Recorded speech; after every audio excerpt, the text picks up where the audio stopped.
오늘 설교 제목은 출발이 위대할 필요는 없습니다. 말 그대로 우리 인생의 출발이 위대할 필요는 없다, 그런 내용입니다. 우리는 보통 아브라함의 그 믿음의 출발이 위대한 믿음의 출발이라고 생각을 합니다. 갈 바를 알지 못한 채 하나님만 믿고 출발한 그의 믿음은 위대한 믿음, 우리는 그렇게 이해를 하고 있는데, 사실 아브라함의 믿음의 출발은 우리가 생각하는 것처럼 그렇게 위대하지 않습니다. 아브라함도 우리와 똑같은 평범한 사람이었고, 우리와 똑같은 평범한 삶을 살고 있었고, 우리와 똑같은 평범한 생각을 가지고 있었던 사람이었고, 그의 믿음의 출발도 우리처럼 그저 평범한 믿음의 출발이었다는 것을 통해서 아브라함이 위대한 게 아니고 그를 불러낸 하나님이 위대하신 하나님인 것을 증거하고자 합니다. 우리는 성경을 읽으면서 성경에 나오는 믿음의 사람들을 영웅으로 만들려고 하는 경향이 있습니다. 아브라함을 영웅으로 만들고, 모세를 영웅으로 만들고, 다윗을 영웅으로 만들고, 다니엘을 영웅으로 만들고, 그렇게 성경에 나오는 인물들을 우리가 영웅으로 만들려고 하는 그런 경향이 있는데, 여러분, 사람이 위대한 게 아니고요, 하나님이 위대한 줄 믿으시기를 바랍니다. 그러니까 아브라함이 위대한 게 아니에요. 아브라함을 불러낸 하나님이 위대한 거지. 그런데 그 아브라함의 그 믿음의 출발은 그래서 위대하지 않고 그냥 우리와 똑같이 우리처럼 평범하다. 우리가 아브라함이 살았던 시대를 수메르 시대라고 보통 봅니다. 수메르가 두 번째 수메르를 우르스의 3왕조라고 부르는 그 시대에 아브라함이 살고 있었어요. 여러분, 우리가 성경을 읽을 때 그 성경에 나오는, 예를 들면 아브라함을 우리가 읽을 때 아브라함이 어떤 시대에 살았는지, 그 시대의 문화는 어떤 문화였는지, 그 시대적 배경, 삶의 배경을 우리가 이해하는 것이 굉장히 중요합니다. 그 성경에 살았던 시대의 그 사람들의 역사적인, 문화적인, 어떤 종교적인 그런 배경을 우리가 완전히 배제한 상태에서 성경을 우리가 이해하려고 하면 사색의 책이 되는 거예요. 그러니까 내가 생각하는 거죠. 이랬을 거라고 내가 사색하는 건 내 생각, 내 문화, 내 경험, 내 지식, 우리가 살고 있는 이 시대의 언어들. 그러니까 여러분, 4,000년 전에 쓰여진 그 언어를 4,000년 후의 언어로 이해하는 건 조금 무리가 있죠. 그래서 4,000년 전에 쓰여진 성경의 내용들은 4,000년 전의 언어와 문화와 사회와 종교 안에서 그 내용들을 이해를 하고, 거기에서 오늘 우리가 살고 있는 이 시대에 어떻게 적용할까를 우리가 찾아야 제대로 된 적용을 할 수가 있어요. 그래서 아브라함을 우리가 좀 더 잘 이해하기 위해서 아브라함이 살았던 시대를 좀 우리가 알 필요가 있는데, 아브라함이 믿음으로 출발하는 그 믿음의 출발을 우리가 좀 더 정확하게 이해를 하려면 그 당시 시대의 종교 시스템을 우리가 이해를 해야 됩니다. 고대 사회는 신들의 사회죠. 신들의 사회가, 고대 사회의 신들을 이해하지 않고는 그 시대를 이해할 수 없어요. 그러니까 우리는 자꾸 다른 신들은 자꾸 미신 이런 것처럼 막 이렇게 무시하는데, 그 신들을 제가 존중한다는 의미가 아니고요, 신들의 세계관 속에서, 신화적 세계관 속에서 살고 있는 사람들을 이해하려면 그 사회의 신화적 세계관들을 이해를 해야 되고, 신화적 세계관들을 이해하면 그 당시에 그들이 신들을 어떻게 이해했는지를 좀 알아야 되는데, 우르사망조라고 하는 두 번째 수메르 시대에는 다신사회, 신화적 세계관이고요. 그 시대에는 신들이 지배하는 세상이에요. 신들이 지배하는, 사람이 지배하는 세상이 아니고 신들이 지배하는 세상인데, 그런데 많은 신들이 있는데 신들이요 다 서열이 있어요. 신들이 다 계급이 있었단 말이에요. 그래서 여러분, 우리가 고대 사회의 이야기들을 보면 신들의 전쟁에 관한 이야기들이 많잖아요. 그게 그냥 지어낸 이야기가 아니고 그 시대를 반영하는 이야기란 말이에요. 신들이 서로 전쟁에서 누가 강하냐, 누가 위에 있냐, 누가 아래에 있냐, 막 이런 이야기들은 고대 신화적 세계관 속에서 신들은 다 이렇게 계급이 있고 이렇게 서열화가 되어 있어서 그 서열화된 신들처럼 인간도 서열화가 되어 있어요. 인간도. 그래서 최고의 신들은 서민들의 삶에 관여하지 않아요. 관심도 없고 상관없어요. 최고의 신들은 이 최고의 신들은 그 당시 사회의 최고의 계급에 있는 왕들이나 귀족들이나 그 당시 엘리트들이나 제사장들이나 이런 사람들하고만 상관이 있고 그런 사람들의 삶에만 관여를 하고, 저 밑에 노동자들의 계급, 노동자들의 삶에는 이 최고의 상위에 있는 신들은 관심도 없고 관여하지도 않아요. 그럼 그 밑에 있는 하층민에 있는 서민들의, 노동자 계급들에 있는 사람들과 연관이 있는 신들은 소위 말하는 가족신들이에요. 가족신, 집집마다 이렇게 가족신. 그래서 그 가족신들이 자신의 안녕을 지켜준다라고 믿고, 그러니까 서민들은요 최고의 신들을 믿는 게 아니에요. 어차피 그 신들은 자기들한테 관심도 없고 자기들의 인생에 관여도 하지 않으니까 그 신들은 뭐 믿을 수도 없고 믿어봐야 관심도 없으니까. 그러니까 이 사람들의 관심은 가족신이에요. 집집마다 자기들의 그 집안의 신들을 하나씩 모시고 그 신들을 섬기고 있었다라고 합니다. 이게 우리 보통 성경에서 드라빔이라고 하는 것들이에요. 이게 가족신이거든요. 이 고고하게 발달하면서 이 수메르의 가족신이 3,000개 정도가 발굴이 돼요. 신상이 3,000개가 아니고 가족신의 숫자가 3,000개예요. 어마어마하죠? 그만큼 이 가족신들, 이 드라빔이라는 하는 것들이 굉장히 많은 거예요. 자, 그만큼 많다는 이야기는 그들의 삶에, 일반 서민들의 삶에서 이 드라빔, 가족신의 역할이 굉장히 중요했다라고 하는 뜻 아닙니까? 성경에 이런 이야기가 하나 나오는데, 그게 여러분 드라빔 하면 뭐 생각나시죠? 드라빔 하면 딱 떠오르는 사건 하나 생각나시죠? 라헬이 생각이 나시죠? 아브라함의 손자인 야곱이 가족들을 갖고 재산 다 챙겨가지고 야반 도주를 하는데, 그의 외삼촌 라반이 그 야반 도주한 라반을 추격하는데요 500km를 7일 만에 추격합니다. 500km를 7일 만에 쫓아와요. 그러니까 잠도 안 자고 계속 추격한 거예요. 여러분, 서울에서 부산까지가 500km가 안 되는데 그거를 7일 만에 쫓아왔다고 생각을 해보세요. 도대체 이 라반이 뭐 때문에 잠도 못 자고 밤을 새워가면서 7일 동안 이 야반을 쫓아왔겠어요? 딸하고 손자들 보고 싶어가지고 인사도 안 하고 그냥 하는 게 어디냐, 너무 섭섭해서 얼굴 한번 쳐다보려고 그렇게 7일 동안 잠도 안 자고 쫓아왔겠습니까? 왜 쫓아왔어요? 쫓아와서 뭐라고 얘기하는 거예요? 뭐 찾아요? 가족신으로 섬기던 드라빔이 없어진 거예요. 라헬은 야곱처럼 신앙이 있는 사람이 아니었잖아요.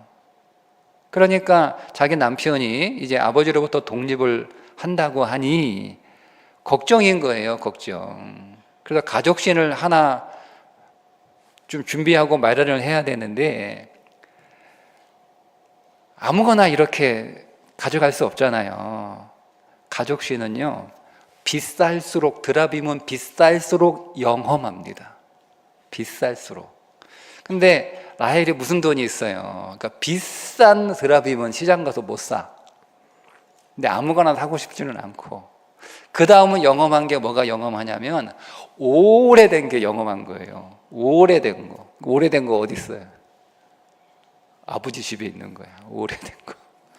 그래서 오래된 드라빔, 영험한 드라빔을 그래서 챙겨 나온 거예요. 그런데 라반이 보니까 자기가 이 모시고 있었던 가족신이 없어졌으니까 큰일 난 거 아니에요. 예? 딸하고 손잡고 싶어가지고 찾아온 게 아니라 이게 없어지면 집안 망한다 생각한 거예요. 왜? 이 드라빔이 그동안 자기를 지켜줬으니까. 자기들의 사업도, 자기들의 건강도, 자기들의 안정도 다 지켜줬다고 그렇게 굳게 믿고 있었는데 이 가족신이, 드라빔이 사라진 거예요. 근데 동시에 누구도 사라졌어? 야곱도 사라진 거예요. 그럼 누가 가져갔겠어요? 야곱이 가져갔겠지. 그러니까 그거 찾으러 달려온 거예요, 이게 드라빔, 이게 가족신이에요. 제가 수메르에는 3,000개가 넘는 드라빔이 있었다라고 말씀을 드렸죠. 그 가운데 그거 말고 이 50개 상위 계급에 있는 그 50개의 신들이 있었어요. 그 가운데 통치하고 지배하는 운명을 결정하는 7개의 신이 있어요. 이 50개의 신들을 아눈나키라고 부릅니다. 신들의 이름을 사람들이 다 알아요. 그 신들의 이름을 다. 여러분도 우리가 많이 들었던 이름들. 예. 근데 말씀드린 이런 신들은 일반 서민들하고 상관없다니까요. 왕이나 제사장들이나 귀족이나 엘리트 이런 사람들의 인생의 운명에 관여를 하지 저 밑에 노동자 일반 서민들하고는 상관없어. 그 일반 서민들하고 관계에 있는 신들을 이기기라고 불러요. 이게 3,000개가 넘어요. 발굴된 것만 3,000개니까. 자, 이런 배경에서 한번 생각을 해봐요. 아브라함이 지금 아버지 집에서 독립을 해야 돼요. 본토 친척 아비 집을 떠나 지금 독립을 하려고 하는데, 자, 그 시대 문화 안에서 아브라함이 뭐가 필요해요? 뭐가 필요하겠어요? 독립하는데? 아니, 라헬이 독립하는데 뭐가 필요했어요? 아브라함이 독립하는데 뭐가 필요했겠어요? 가족신이 필요했겠죠. 가족신이 하나 필요한데 느닷없이 어떤 신이 나타나. 여호와가 나타나서 내가 너의 가족신이 되어줄게. 여러분, 아브라함에게는 그 신이 누구냐? 이건 별로 중요하지 않아요. 어차피 아눈나키들은 아니에요. 어차피. 그죠? 그리고 아눈나키들의 그 50개의 신들의 이름 가운데 여호와라고 하는 신의 이름은 없어. 그래도 상관없어요. 왜? 어차피 그 신들은 자기들이 믿을 수 있는 신들도 아니고 그 신들은 자기들의 인생에 관여하지도 않아요. 관심도 없단 말이에요. 근데 지금 나는 가족신, 가족신 하나가 필요해. 근데 때마침 여호와라고 하는 어떤 신이 와가지고 내가 신인데 내가 너의 가족신이 되어줄게. 여러분, 그러면 땡큐잖아요. 어떤 신이 와서 내가 너의 가족신이 되어줄게 라고 얘기해주면. 그러니까 여러분, 아브라함은 하나님을 어떻게 알고 시작했냐면 그냥 수많은 가족실 가운데 하나로 믿고 출발을 한 거예요. 한마디로 자신을 어느 날 찾아온 그 여호와 하나님을 수천 개의 드라빔 중에 한 개라고 생각하고 믿기 시작했다는 겁니다. 아브라함의 신앙이 여러분 출발이 위대합니까? 아브라함이 처음부터 전능하신 창조주 하나님을 믿고 그의 믿음의 여정을 시작했나요? 만약에 여호와 하나님께서 아브라함을 찾아와 가지고 내가 전능한 하나님, 창조주 하나님, 네가 알고 있는 아눈나키 50개의 신들, 인간의 운명을 결정하는 7개의 신들보다 더 뛰어난, 더 강한, 더 높은 여호와 하나님이야 라고 당신의 정체를 밝히고 아브라함을 찾아왔으면 아브라함이 뭐라고 했을까요? 뭐라고 했을까요, 여러분? 아브라함이? 그러니까 웃기시네 하는 거예요. 왜? 자기가 알고 있는 아눈나키 50개 신들의 명단 안에 여호와는 없어요. 7개는 물건이고 50개 안에도 없어요. 그러니까 귀뚱으로 들어요. 웬 잡신이 아눈나키 흉내내가지고 많이 나 속여 먹으려고 그러고 있다라고 생각하고 거들떠보지도 않아요. 거들떠보지도 않아요. 그냥 이기기 가족신이라고 본 거예요. 그러니까 여러분, 아브라함은 처음부터 하나님을 제대로 알고 시작한 게 아니라는 겁니다. 그냥 수메르 자기가 살고 있는 시대에 많은 가족들 가운데 그 3,000개 이름을 더 어떻게 알아요, 아브라함이? 그러니까 여호와, 그러니까 다 몰라 자기도. 근데 그들 가운데 하나겠지. 자기는 그런 가족신 하나만 있으면 되는 거예요. 근데 마침 그 신이 자기를 찾아왔다니까요. 그렇게 하나님은 아브라함의 수준에서 찾아오셨다는 겁니다. 아브라함 수준에서. 온 우주의 창조주이신 전능하신 위대하신 하나님이 자기를 낮추시고 자기를 감추셔서 등장하신 거예요. 딱 누구 수준에 맞게? 아브라함 수준에 맞게. 그런데 그 하나님은 어떤 하나님이셨어요? 아브라함을 찾아온 하나님은 어떤 하나님이었어요?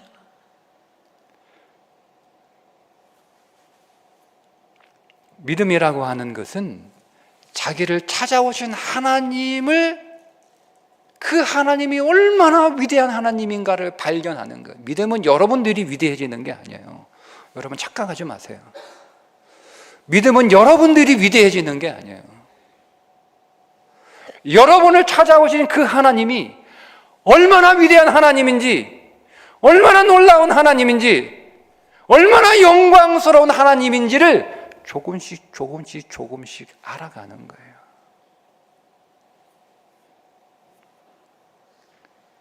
아브라함이 저는 얼마나 감격했을까.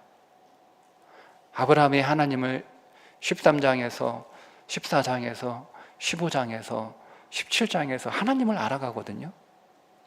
그렇게 하나님을 알아갈 때마다 저는 아브라함이 얼마나 감격했을까. 아브라함이 드라빔 상점에 가가지고 괜찮아 보이는 드라빔을 하나 고른 게 아니잖아요. 야, 이거 좀 영험해 보인다 해서 하나 고른 게 아니란 말이에요. 호련히 어느 날 갑자기 자기를 찾아왔는데, 자기는 그 여호와가 그냥 많은 가족신들 가운데 그냥 하나인 줄 알았는데, 사실은 그 하나님이 전능하신 하나님, 만유의 주제이신 하나님, 영원하신 하나님, 창조주 하나님이라고 하는 사실을 깨닫게 되었을 때, 내가 선택한 게 아니고 그분이 나를 찾아오셨다니까요. 나를 찾아오신, 어느 낮 호련히 나를 찾아오신 그 하나님이 만유의 주제이시요 영원하신 창조주 하나님이시며 전능하신 하나님이라고 하는 사실을 아브라함이 깨닫는 거예요. 그걸 발견하는 거예요. 저는 그때 그 아브라함의 감격이 어떠했을까? 그게 믿음의 여정이에요. 믿음은 나를 찾아오신 하나님을 조금씩 발견하는 거예요. 조금씩 발견하는 거예요. 그 하나님을 조금씩 발견하면서 내가 깨닫고 내가 경험한 그 하나님, 내게 보여지는 나타난 그 하나님을 따라 내가 믿음을 조금 보이는 거죠. 내가 믿음을, 내가 경험한 하나님의 그만큼 내 믿음을 보이는 거예요. 그만큼 내 믿음을 반응하는 거예요. 그게 아브라함의 믿음이거든요. 아브라함. 여러분, 그래서 오늘 우리의 믿음의 출발이 위대할 필요는 없습니다. 하나님이 위대하시니까 우리는 위대하지 않아도 돼요. 신앙은 내가 위대해지는 게 아니에요. 내가 믿는 하나님이 위대하신 것을 발견하는 것이 믿음이고, 그 위대하신 하나님 안에 내가 있을 때 내가 그 하나님 때문에 위대해지는 거지, 내가 스스로 내 삶을 위대하게 만드는 것이 신앙은 아니에요. 여기 계시는 모든 분들 다 한 분 한 분 다 하나님을 믿게 된 이유가 다 있습니다. 여러분 모두가 다 처음부터 대단한 믿음을 가지고 시작하시지도 않으셨잖아요. 그런 분 계세요? 어떤 사람은 돈이 없어서, 돈이 필요해서 하나님 믿는 분도 계시고, 어떤 사람은 몸이 아파서 병들어서 그것 때문에 하나님 믿기 시작한 분도 계실 것이고, 어떤 사람은 너무 외롭고 쓸쓸해서 그래서 그것이 계기가 되어 하나님을 믿는 시작이 될 수도 있고, 어떤 사람은 하늘보다 너무 안 돼가지고 그래서 하나님 믿으면 그래도 좀 내 인생이 풀릴까 싶어서 시작한 분도 계시고, 또 어떤 사람은 배우자 만나려고 교회 온 사람도 있어요. 결혼하려고 신앙 시작하는 사람도 있고, 어떤 사람은 사람이 그리워서 교회 가면 사람 많으니까 사람 만나려고 교회 오는 사람도 있고요. 부모를 따라서 나온 사람도 있고, 친구 따라 나온 사람도 있고, 결혼해서 배우자 따라 나온 사람도 있고, 사업상 나온 사람도 있고, 다 자기 나름대로의 자기 삶의 상황과 형편에 따라서 다 그렇게 믿음을 시작했지. 여러분 가운데 누가 무슨 전능하신 하나님에 대한 위대한 비전을 마음에 품고 그 하나님을 여러분 믿겠다고 작정해서 나오신 분 여기 계세요? 그런 사람 없어요. 그냥 하나님은 우리 눈높이에 맞춰서 그렇게 등장하시는 거예요.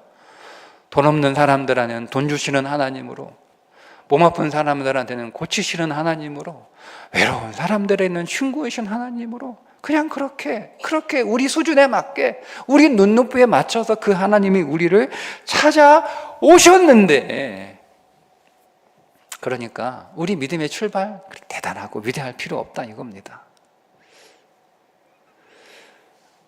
그런 의미에서 여러분의 삶의 출발도 거창할 필요가 없어요.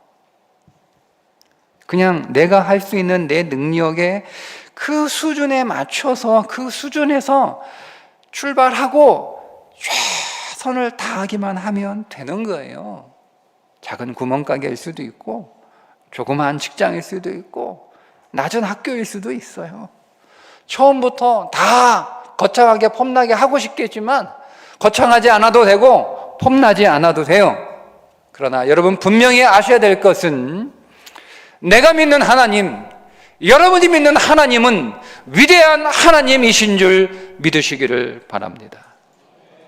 그렇게 오늘 우리의 출발은 평범하지만 우리를 찾아오신 하나님은 당신의 때에 그 위대하심을 반드시 드러내시는데, 그때 우리는 그만큼 그 위대하심을 드러낸 만큼 그냥 우리의 믿음을 보여드리면 되는 거예요. 그렇게 반응하면 되는 거예요.